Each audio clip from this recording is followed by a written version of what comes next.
Guys आज की video का बताऊं सोने वाली जिसके अंदर हम बात करेंगे ब्रॉक लेसनर की, बात करेंगे American nightmare Cody Rhodes and one and only OTC Roman Reigns की। तो रोमन रेंज के फैन है वीडियो को आप लाइक कर सकते हैं, वरना दोस्तों वीडियो में कंटिन्यू करते हैं। सबसे पहले दोस्तों बात कर लेते हैं हम नाइट ऑफ चैंपियंस की।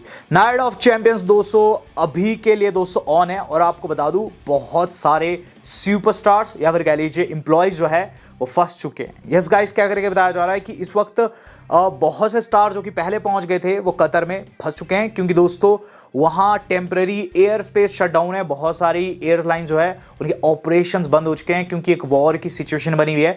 तो यहां दोस्तों सबसे बड़ा सवाल ये है, क्या WWE सुपरस्टार सेफ है? तो मुझे लगता है एब्सोल्युटली, क्योंकि ट्रिपल एच दोस्तों जानते हैं कि इस टाइम पर सिचुएशन थोड़ी सी शांत बैठी हुई है, इसीलिए WWE वाले जो है अपने शो को ऑन रख रहे हैं। इससे पहले दोस्तों बहुत से अफवाह आए थे कि गाइज ये बैंड हो सकता है, ये दोस्तों कैंसिल हो सकता है बेसिकली नाइट ऑफ चैंपियंस में। लेकिन मैं आपको ऑलरेडी बता चुका हूं कि ट्रिपल एच को दोस्तों अनुभूति है इस चीज़ की, कुछ ना कुछ उनके पास दोस्तों न्यूज़ आई है जिसके तहत वो अपने सुपरस्टार्स को रिस्क पर पहुंचा रहे night of champions Saudi Arabia में। तो गाइस अभी के लिए नाइट ऑफ चैंपियंस ऑन है, हालांकि इक्वेशन दोस्तों काफ़ी रिस्की है। तो देखते हैं क्या कुछ रहता है। हम बात कर लेते हैं दोस्तों इससे अगली न्यूज़ की।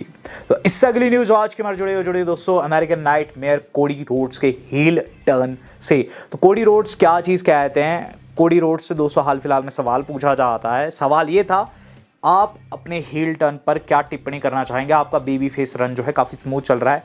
तो इस पर दोस्तों क्या कहता है, I do think we are probably at the tail end of it, यानी कि मैं अपने बेबी फेस रन के बिल्कुल एंड पर पहुंच चुका हूं, टेल एंड पर, यानी कि पूंछ खत्म होने वाली है। विद दैट बीइंग सेड, कहीं ना कहीं कोडी हील टर्न टीज कर रहे हैं। कोडी रोड्स दोस्तों एज ए हील बहुत खतरनाक हो जाएंगे, क्योंकि दोस्तों उन्हें हमेशा से कंपेयर किया गया है दोस्तों एक बैड गाय के तौर पर। हम हमेशा से दोस्तों उनके मल्टीपल कंपैरिजन देखते हुए आ रहे हैं बैड बॉयज़ वाले उस शख्स से जिसे आप भली भांति जानते हैं। बट यहाँ ये होगा कब, ये ज़्यादा बड़ा सवाल है, क्योंकि गाइस कोडी का इस टाइम पर मुझे नहीं लगता हील टर्न होगा। एक शख्स का होगा जो कि दोस्तों मुझे लग रहा है नाइट ऑफ चैंपियंस में हो सकता है, नाम है Randy Orton. Randy Orton versus कोडी कंफर्म हो चुका है। ऑड्स मैं आपको बता चुका हूं, लोग भी जानते हैं कि इसका क्या रिजल्ट आएगा। रैंडी ऑर्टन का दोस्तों ट्रैक रिकॉर्ड बीते एक साल का बहुत खराब रहा है। कोडी की तुलना में दोस्तों बहुत सारे मैचेस हारे हैं।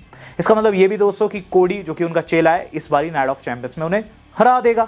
लेकिन फिर मैच में खास क्या होगा? तो मुझे लगता है दोस्तों वहां हम लोगों को रैंडी ऑर्टन का हिल टर्न देखने को मिलेगा, क्योंकि फिर दोस्तों कोडी जो है वो समर स्लैम के लिए लॉक्ड हो जाएंगे। बट समर स्लैम तक के लिए उनके पास कोई ओपोनेंट नहीं है, तो वो उनका गुरु यानी कि दोस्तों रैंडी रह सकता है। Randy Orton as a heel बहुत खतरनाक सुपरस्टार है, और मुझे लगता है दोस्तों यहाँ हमें मैच को हारने के बाद ऑर्टन जो है बुरे व्यक्ति में तब्दील होते हुए नजर आ सकते हैं। वो दोस्तों वाइपर, असली वाइपर बन सकते हैं। बात कर ली जाए दोस्तों अब चैड गेबल की। चैड गेबल भी काफी बुरे बन रहे थे, लेकिन कल दोस्तों उनका हाथ स्नैप कर दिया पेंटा ने। काफ़ी अजीबोगरीब सा सेगमेंट था। मुझे दोस्तों देखते हुए लगा कि चैड कितने वीक है, बट इसके पीछे दोस्तों एक बड़ा रीज़न है। दरअसल दोस्तों चैड जानबूझ के इंजर्ड हुए हैं वहाँ सेगमेंट में। बताया जा रहा है कि Chad is currently dealing with undisclosed injury, यानी कि दोस्तों उन्हें कोई ऐसी इंजरी है जिसके बारे में किसी को नहीं पता है, बट यहाँ उन्हें रेस्ट की आवश्यकता थी या फिर सर्जरी की आवश्यकता थी। तो WWE वालों ने दोस्तों उन्हें राइट ऑफ किया है। राइट ऑफ का मतलब ये रहता है कि एक नकली इंजरी दिखाई जाती है, असली इंजरी को छिपाने के लिए, असली इंजरी के लिए सुपरस्टार फिर रेस्ट पर चले जाता है। तो इसीलिए दोस्तों इस सेगमेंट हम लोगों को देखने को मिला है। पेंटा ने उन्हें बिन बात के नहीं मारा है, उन्हें मारा ताकि वो रेस्ट कर सके घर पर। अब देखते हैं दोस्तों कब चैड का रिटर्न होता है, और चैड काफ़ी एंटरटेनिंग सुपरस्टार भी है, तो मैं चाहता हूँ जल्द से जल्द लौटे। हम बात कर लेते हैं दोस्तों जॉन सीना की। तो जॉन सीना की न्यूज़ काफ़ी तगड़ी है, दो न्यूज़ आई है। सबसे पहले दोस्तों जॉन सीना ने अपने हील रन को ख़त्म करने की बात कही है इनडायरेक्ट वे में। जॉन सीना दोस्तों सबसे पहले तो ये चीज़ कहते हैं कि वो लोगों के रिएक्शन पर इस टाइम पर डिसीजन लेंगे। ये काफ़ी दोस्तों ह्यूज बयान है उनकी तरफ से, क्योंकि दोस्तों सीना को हम देख रहे हैं ऑडियंस के बिल्कुल नहीं सुन रहे। लेकिन सीना क्या कहते हैं कि जो फाइनल 6 महीने बचे हुए हैं, यहाँ मैं क्या करूँगा कि मेरा करियर जो डिपेंड रहेगा ऑडियंस के रिएक्शन पर डिपेंड रहेगा, और अगर आप में आवाज़ है तो आप अभी अपनी आवाज़ सामने रख सकते हो, क्योंकि फिर ये समय मिले ना मिले। वो लिखते हैं, if you ever had a voice to use, if you ever wanted to say something, I hate to steal my own cliche but the time is now. तो यहाँ दोस्तों सीना साफ साफ कह रहे हैं आपके पास समय है एंड आप यहाँ अपनी बात रख सकते हैं।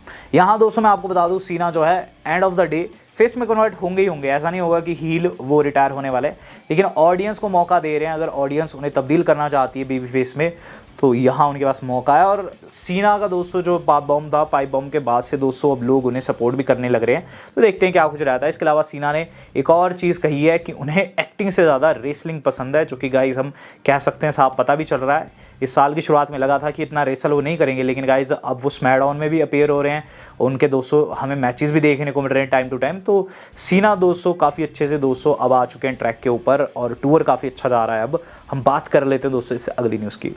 इससे अगली न्यूज़ जुड़ी दोस्तों लिव मॉर्गन से। तो लिव मॉर्गन का रिवेंज टूर आपने पास्ट में देखा था कितना सही रहा था उनके लिए, बट अब दोस्तों इस पर रोक लग गई क्योंकि लिव मॉर्गन जो है उन पर न्यूज़ आ रही है Liv Morgan will miss several months of action, यानी कि दोस्तों लिव अब महीनों तक रेसल नहीं करने वाली है। लिव को दोस्तों इंजरी आ गई थी, आपने देखा होगा दोस्तों, उन्हें दोस्तों इंजरी आ गई थी, उनके शोल्डर डिसलोकेट हो गया था और मंडे नाइट रॉ के एपिसोड में हुआ था, कायरी सेन के खिलाफ मैच था उनका।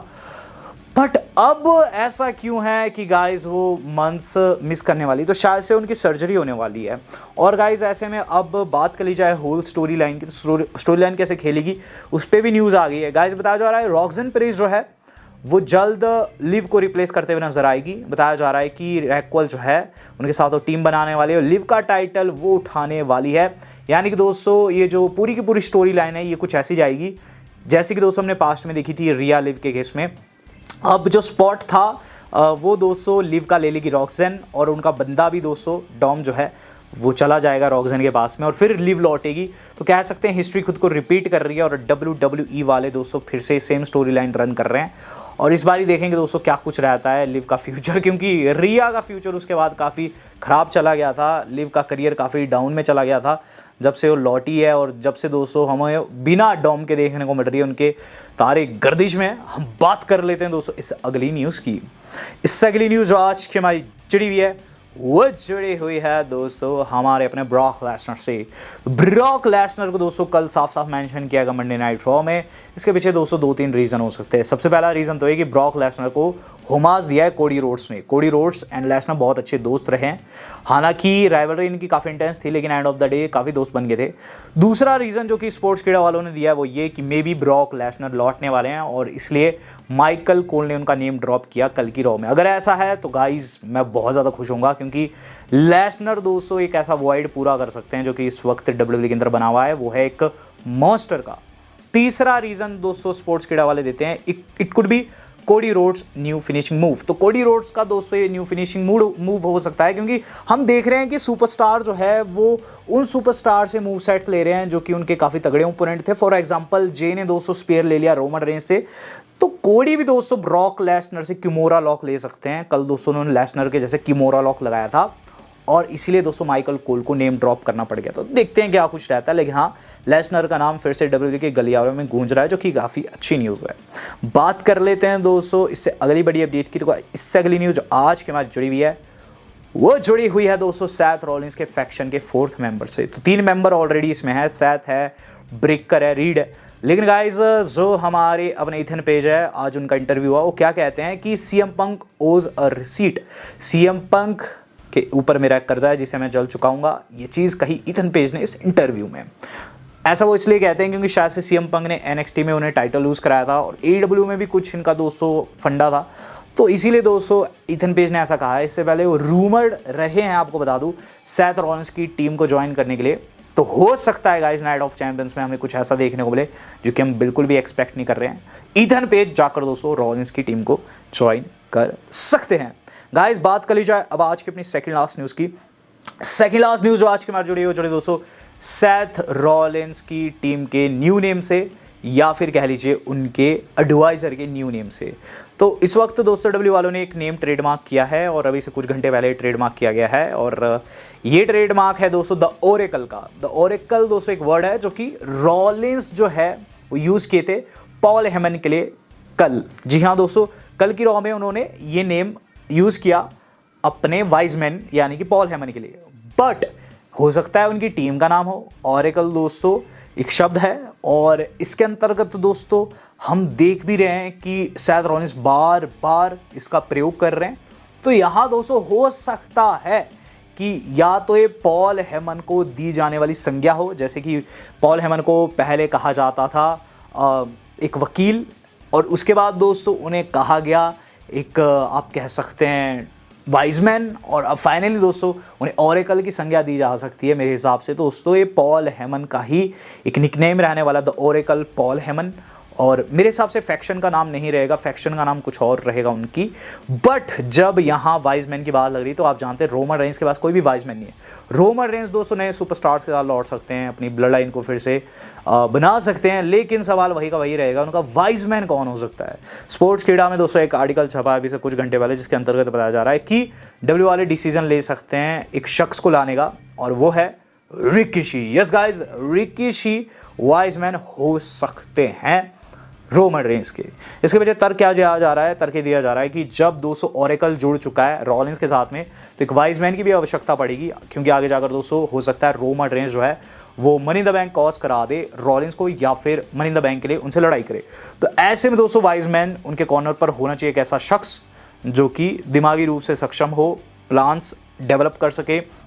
नाम दोस्तों सजेस्ट किया जा रहा है रिकी का, और ऐसा इसलिए क्योंकि दोस्तों अगर जैसे हमारा रोमन रेंस का राइवलरी रहता है सेथ का साथ में, तो गाइज उसके बाद जो रिकी जी है ना, वो जे उसो के साथ जाकर जुड़ सकते हैं, क्योंकि दोस्तों इस टाइम पर जे को भी आवश्यकता है किसी व्यक्ति की जो कि उन्हें समझा सके। उनका भी दोस्तों काफ़ी बड़ा डाउनफॉल चल रहा है इस मोमेंट पर दोस्तों, वो किंग ऑफ द रिंग से भी गायब हो चुके हैं। तो यहाँ देखते हैं आगे क्या कुछ रहता है, लेकिन हाँ यहाँ सजेस्ट किया जा रहा है रिकी का नेम। अब देखते हैं डब्ल्यूडब्ल्यू वाले क्या डिसीजन लेते हैं। वीडियो मेरी आज की इतनी थी। क्या रोमन रेंस को वाकई में किसी वाइजमैन की आवश्यकता है, आज का सवाल है, जवाब जो दीजिएगा। वेल दोस्तों आज तक इतना ही, धन्यवाद, शुभ।